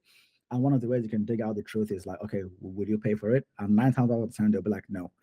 Now you're getting to the truth, right? So you want to actually like ask for honest feedback from people. In terms of books, let me see if I have any books here, because all my books are the back here. But well, there are a lot of books, but like this was the Founders Dilemma book I talked about. So highly recommend that one. I think the other books will like Start With Why. I don't know if you know that book, but there's others. There's 10x Rule. There's so many books out there.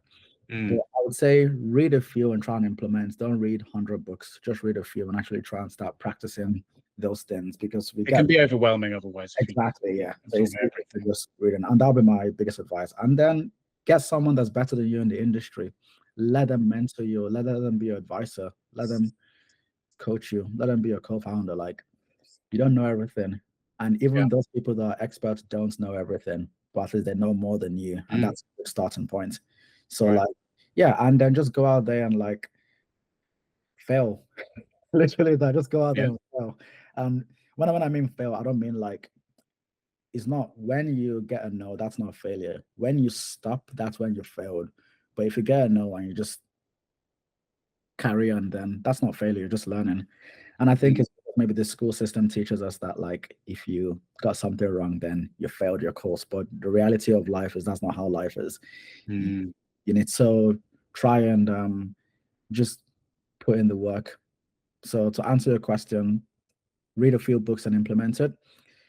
Talk to people that are better than you and implement what they're saying as well. And then just actually do it. And then that's my biggest advice. Now, I'm not a sales expert, so but I feel that that is what I would even tell myself in the past to do.